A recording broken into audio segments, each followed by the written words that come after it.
tools it pays to have to do this. You'll need like a really long Phillips screwdriver to get the loosen off the carb bolts. Pays to have like a screwdriver set with funny hex bolts, but it's only because I swapped mine out. You'll need like a socket set to like undo all the different bolts. You'll also need, where is it? You'll need a 10mm hex, like a 10mm hex, one of these. I went out and brought a special one for it because I didn't have a 10mm hex. You'll need a feeler gauge, so I just went out and bought feeler gauge to do. Right, so you probably just heard the funny ticking noise. So I've already like taken the bike apart and checked all the clearances, but I thought it needed the clearances checked, whether the shims weren't the right size or whether they're worn a bit, but apparently that's not the case. But I'll just go through like how to take everything off. So this is sort of in the future. So to take all the fairings off, you've got this here, just pops straight off. You got a bolt down here, which is like a hex bolt. You got 3 hex bolts here. One, I've lost the nut on the back of that, but that's alright. 2, there's 3 there, and then these are normally they're Phillips on a regular mc22, but I swapped them out for M6 hex bolts, 20mm, just because it's so much more convenient. So you want to take off both sides, then you want to take off the wing mirrors. It's a bit rusted, I know, but I'm probably going to get around to replacing them sometime soon. So take the mirrors off both sides, and then there's a bolt around the front. You want to take that off, and then you want to take this bolt off, and then there's the one under there. You want to take that one there off, and then this fairing just pops off. And then once you've undone the bolts at the top here and the wing mirror, the whole front nose will just come straight off. And then you want to take the fuel tank off. So you've got a 13mm bolt right there, and then there's a 13mm bolt underneath the seat. Take the seat off, you've just got this little Allen key, I think it's like a 3.5mm on both sides. You just take the seat off, go put that somewhere. And then under there's a bolt for the fuel tank. You also want to take your, what do you call it, petcock dial-y thing. You want to take that off, and you can see it's just a Phillips. You'll need a reasonably long thin screwdriver. Unscrew that there, slide it out, otherwise the fuel tank won't come off. And then in there you'll see, on this side actually, you'll see the fuel line, which is black. On the other side of that there's the vacuum line, which is blue. You can see the blue line right, oh no you can't actually. Oh you can, it's right on the left hand side. You want to take that off as well. Take the fuel tank off. The airbox, just there's there should be Phillips screws all the way around. Take them all off, take the airbox off, and then you'll get to the carbs, and then from there you just keep on going. Right, once you've got your fuel tank off and you've disconnected your fuel line, I'll just show you. Here's the fuel line that runs to the back of the carbs. I'll just move my hand out of the way. You can see there, that's fuel line. This is the vacuum tube. It runs to cylinder 1. I can see it under there. Can we see it? There it is, right there. It's filthy as. Runs to cylinder 1. This is the idle. And what you need to do so what I'm going to do is I'm going to remove the carburetor. These have already been ultrasonically cleaned. I did that myself just not long ago. So you have, what have you got in there? So we can see that shiny wee nut. Yeah, I'm a genius. I replaced them with new ones, with new regular Phillips. So there's 3 of them in there. And there's one on the other side, and you need a 30cm, or a long as Phillips screwdriver to get in there. You want to undo them all completely as loose as you can. Then what you want to do is you want to disassemble your throttle assembly. I've already disassembled it, and here's the throttle and the return already disassembled. They go there. They run in, down, through. How do they run? There are the 2 cables there. They run over. There's the cable there. We see that. Where is it? There's a, oh, it's in the shadow. You can't really see it. And then they run, can I focus? Down in there, under, and they follow on up. So this needs to come off, but I need to first remove this choke cable that runs to the choke just that Phillips there comes off. You can see I've mangled the cable a bit. And then all you do is just wiggle the carbs back and forth, back and forth, back and forth, and then it just pops straight off, and then you have to delicately pull it out so the cables come out nicely. I'll just do that off camera, because whatever. And then because I want this thing needs to be, the shim clearance needs to be checked, or valve clearance I should say. So these two here, move my hand back, these two there, they're the coils, coil pack 1, coil pack 2. I'm going to undo these bolts. There's the connector there, down there, that goes to the coils. So that'll probably run, I think that's like straight off the stators. It'll be like 60 volts AC. Maybe not, maybe that goes to the computer actually. That probably goes to the CDI. So I'll disconnect that there. Then I'll take these two coil packs out. That's going to be, I'll label that. Then I'll go on the other side. This is the fan. And I'll drop the fan all the way back. And then I'll look at taking the spark plugs out. 1, 2, 3, and they'll come out. So the spark plug leads will come out with the coil pack. Not sure I'm actually having to get that out because that's going to be kind of fiddly, but we'll see how we go. Right, I just popped the carb. I've just popped the carbs off.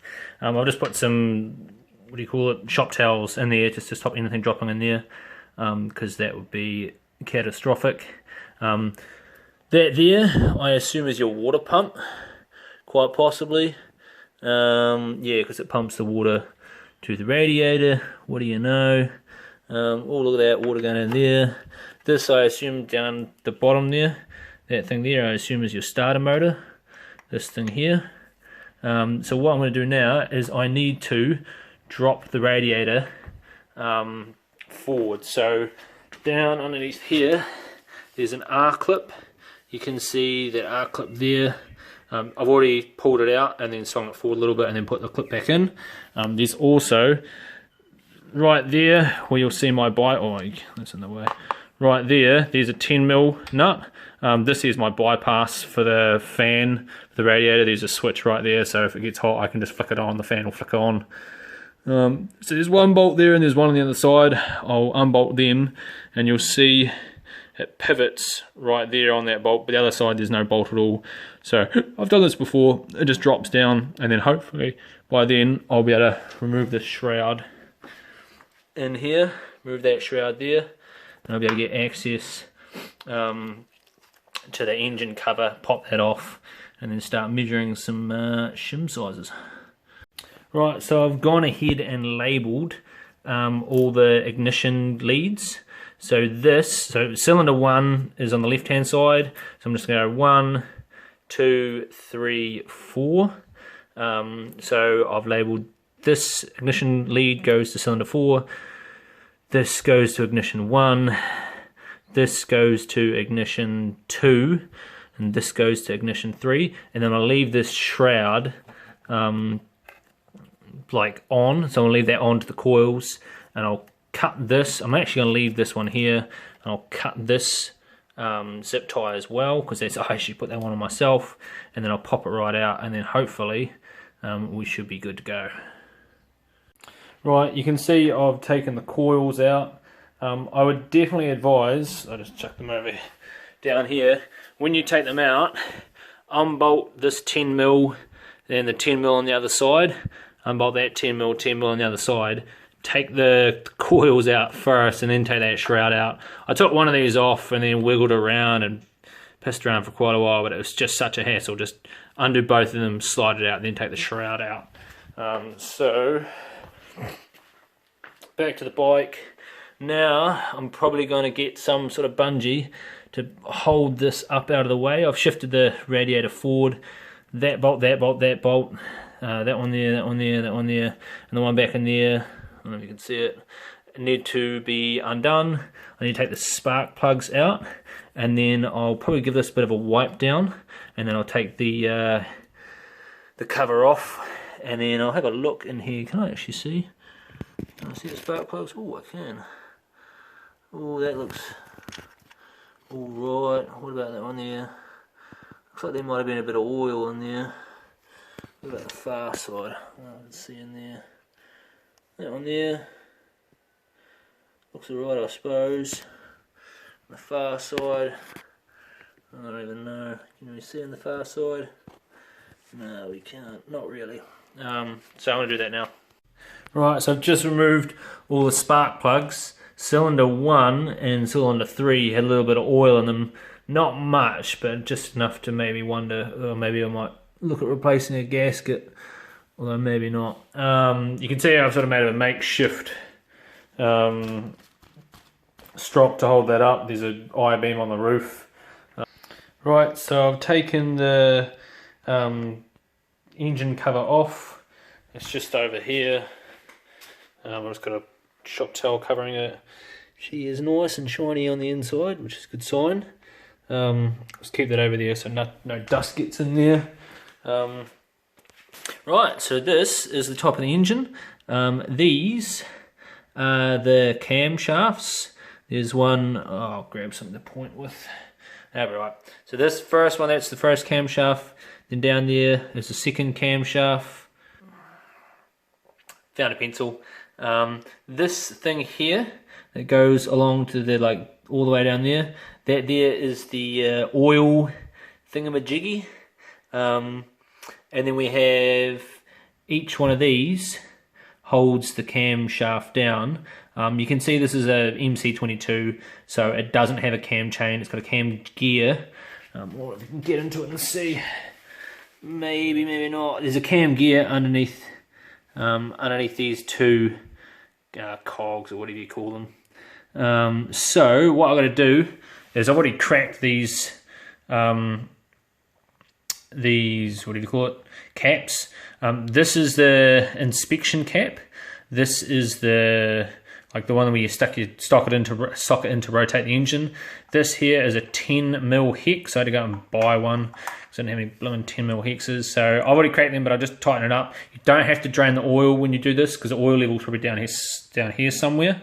So what I'm going to do is I'm going to rotate the engine round until I'm pretty sure it says intake and extake, and intake and exhaust until they're in line. But I have to go check the shop manual to see exactly what I need to do next. I'll just go over. We can sort of see these shiny things, and then we can see those shiny things in there. They're the buckets. I don't know if they have another name, maybe tappets.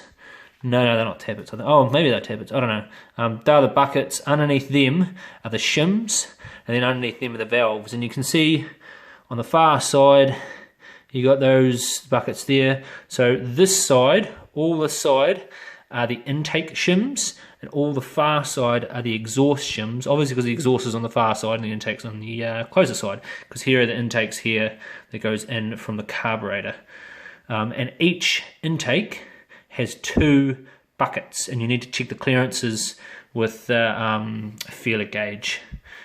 And other than that, when you loosen these bolts off, so we've got this bolt here, that bolt there, that bolt there, that bolt there, that bolt there, all 8 of them, you need to do it in a really crisscrossy pattern because the whole thing comes up. It needs to come up smoothly. It can't come up one side and not the other. It's just not a good idea to do that. And when you take this off, you got to make sure that you've lined this up. So you line it up with intake and extake, intake and exhaust.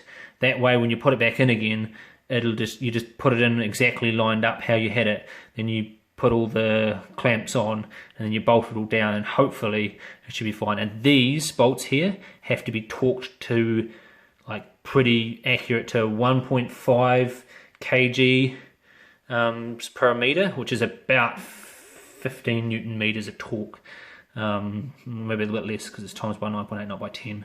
And I think that's really about it. So I'm going to cover this up and then I'll do this tomorrow. Right, so what you want to do is, that's a 14mm bolt, rotate the crankshaft until there will be a T there. That means top dead center. The T's sort of, so actually if I spin the camera around, oh, you still can't really see the, yeah, you can sort of see the T. So there's the T, that's top dead center, and it means the lines are on the outside. Can we see that? Oh, I'll try and move that in a bit. You see a line there. Right, once you've measured the clearances for cylinder 1, you want to get your like socket or whatever and you want to rotate it exactly 180 degrees. If you start on the bottom, you want to rotate clockwise 180 degrees to the top, and then you want to do cylinder 2, and you'll see cylinder 2, the lobes sort of face inwards at a 45-degree angle. Over there as well, they face inwards at a 45-degree angle. And then now again, I'm going to rotate around another 180 degrees. So I'm going to start at the bottom, work my way up to the top. Oh, I don't know if you can see that. The top about there, and we'll see the lobes on cylinder 4 face inwards at a 45-ish degree angle, pretty much 45 degrees. Now you want to use your feeler gauge to measure the clearances for the intake and exhaust of cylinder 4. And then you want to rotate it another 180 degrees, and you will measure the clearances for cylinder 3, which is the cylinder right here. Right, so now I've gone ahead and measured all the clearances for all the buckets, or the shims I should say. It turns out every single one of them is within spec, which is annoying because it's got a ticking noise. I don't know where it's coming from, and I thought it was because it was out of time, but maybe not. I have to find something else that could be causing the problem. After that, what you want to do is, if you do have some that are out of spec, just swap them out. But I'm just going to put the cover back on and put it all back together, and probably resync the carbs and see if that does anything. Right, so I put it all back together, took it for a test drive, and ticking noise has gone away, so I have no idea what could have caused it. It can't have been the shims because they were all in sync, which is making me suspect that the previous owner, I bought this with 50,000 Ks on the clock, now it's got 63, they must have re-shimmed it at 50,000, which is surprising. I wouldn't have thought they would have done that. But now it's actually going pretty mint, and the carbs, I don't bother resyncing them. But what I am going to do is, in here you can see, oh, can we see them? Oh, there we screw there. You can sort of see it in the center of the camera, it's not focused on it. Just below that pipe, there's this, that's the idle screw, and there's 4 of them. So there's 4 idle screws. We can see the rest of them. Oh, there's one just left there in focus. It's in focus now.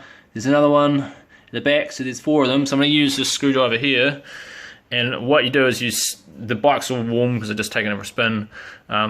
Give it a quarter of a turn on each idle screw, and then basically turn it until the bike starts to like screw it out, which would be, what would that be, anti-clockwise, which would make it more rich, until it's too rich, and then the idle will drop back a bit, and then screw it in just a little bit. I think that's how it's done, 99% sure how it's done. If it's not, you can tell me it's wrong in the comments. But basically you're just trying to look for the best idle, so I'm going to do that now. I hope this video helps people. Alright, so I've just given each idle screw quarter of a turn. The one on this side, you can see it right there. Is it in focus? You can see it right there just behind the carb boot. That was an absolute mish to get at. You just got to take a while to try and turn it. I turned it with the idle with the bike off, and I've sort of given up turning the other ones anymore because that was so difficult to get to. We'll start the bike up, and you can see that actually it goes alright. You notice I've got a voltmeter there actually. I'll turn the flash off. Is the flash off? Nah, it's 13.2 when you start it up. Should read about 13.5, 13.8. It's idling alright. I could probably turn the idle up a little bit.